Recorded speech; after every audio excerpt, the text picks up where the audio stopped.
The restaurant smelled of expensive candles and polished silver, a place I had never imagined stepping foot in as a paying guest, let alone as someone who would one day control it. My parents sat across from me, their noses high, their faces smug, acting as if my entire existence was a blemish on their perfect lives. Honestly, "You've done nothing with your life, Michael," my father said, swirling his wine with exaggerated elegance.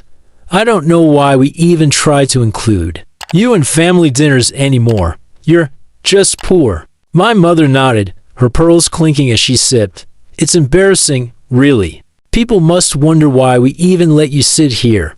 My sister, sitting at the corner, giggled, the sound sharp and cruel, like knives sliding across crystal. "Maybe you should get used to the cheap cafe down the street," she said, eyes glinting with amusement. The waiter, a young man with a crisp uniform, hovered nearby, taking orders and pretending not to notice the tension at our table. I smiled, faint, controlled, while a storm brewed behind my calm exterior. I hadn't said a word, hadn't defended myself, not because I was weak, but because I had been waiting. Years of mockery, humiliation, and quiet dismissal had shaped a plan I'd kept to myself. My parents thought I was struggling, barely making ends meet, clinging to odd jobs to survive. They had no idea that I had built something far beyond their comprehension of business empire. I'd grown from nothing, quietly, methodically, and without their help.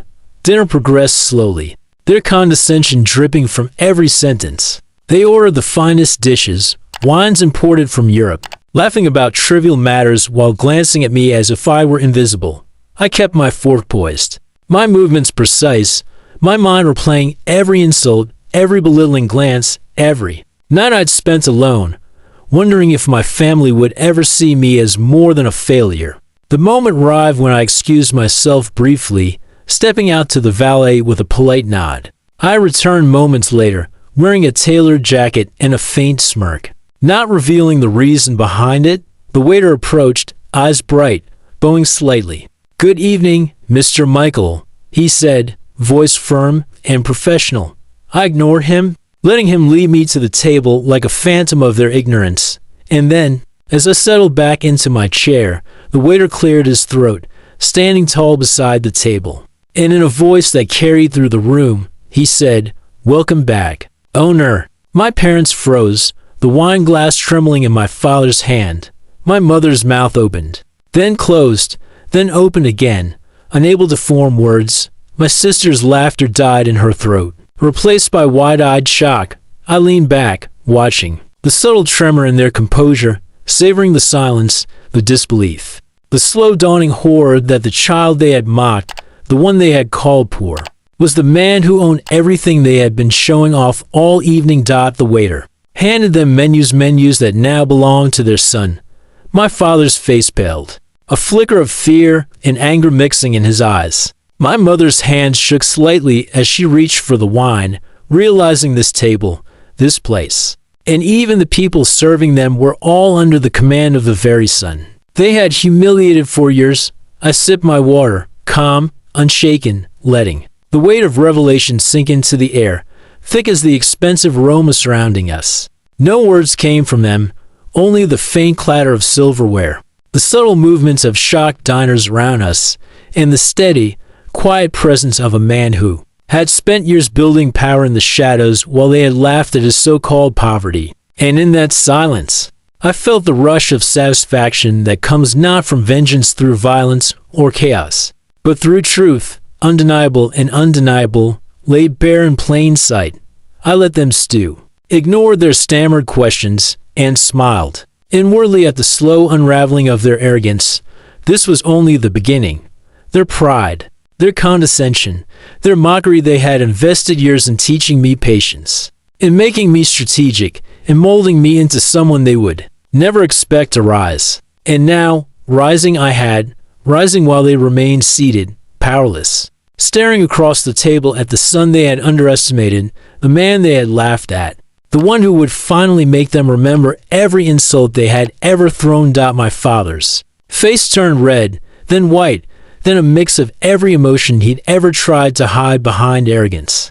My mother gripped the edge of the table, knuckles white, her pearls trembling as if they too were shocked. My sister's mouth opened, closed, and opened again, no sound escaping. The diners around us had turned subtly, sensing the tension, some glancing curiously, others whispering.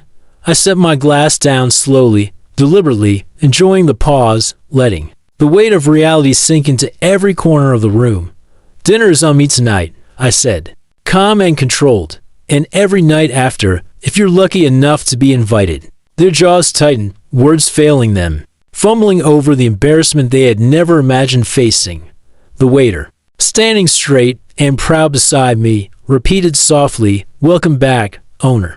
And this time, even the other staff seemed to lean in, eyes wide, respectful. I could see it in their faces, the realization that I was no longer the child they had mocked, the poor, insignificant son. I had become their equal, their superior, and the subtle panic in their eyes was intoxicating.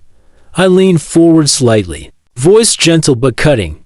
"You always like to remind me of my place. Tonight, I think it's clear whose place this really is."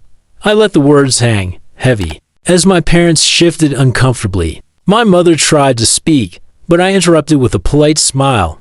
"No, please, enjoy the wine. I insist." My sister finally found her voice, a small, almost inaudible, What is this?" I let out a soft chuckle, shaking my head slowly. "This, my dear, is the life you told me I'd never have. Every insult, every laugh at my expense, it all taught me something: patience, strategy, strength." By the time the dessert menus arrived, I could see the slow erosion of their arrogance. They realized their son, the one they had dismissed as poor, useless, a failure, now held everything they thought they controlled: the restaurant, the staff, even the power over who got served first, all mine. And there was nothing they could do to take it back. I stood, giving them a final nod. "I hope tonight teaches you something important. Wealth isn't just money, it's respect. It's patience. It's knowing when to rise. I've risen. You'll remember this dinner forever." The waiter stepped forward, bringing the final touch, a bill folded neatly, a subtle symbol that tonight everything belonged to me. My parents couldn't speak, couldn't even glare effectively. Their power, their pride, had been quietly, perfectly stripped away in a single evening dot as I left the table. Everyone around us watching in hushed awe. I felt a calm satisfaction unlike anything before. Revenge doesn't always roar. Sometimes it whispers softly, elegantly, and leaves the guilty shaking in stunned silence. Tonight, I had done just that. Their faces froze. My father's smirk vanished. My mother's hands trembled, and my sister stared like she'd just seen a ghost. The waiter approached, placing a sleek card on the table. "Everything's in his name," he said quietly. I leaned back, letting the silence stretch. "You called me poor, dismissed me, mocked my life," I said calmly. "But now, I own everything. You look down on." My father stammered, my mother faltered, and my sister's pride crumbled. "You didn't think I could succeed because you assumed my life would mirror your arrogance." I continued, voice steady. I held up the card, letting it catch the light. "Now, you're just spectators in my world." The diners murmured, sensing the shift of power. I stood, walked past them, and whispered, "Enjoy this meal. Every insult you threw my way has returned, amplified, and undeniable." Their humiliation was complete. I sipped my water calmly, savoring the quiet satisfaction of revenge. I didn't need to shout. Power, precise and silent, was far more devastating. Tonight, I had mastered it.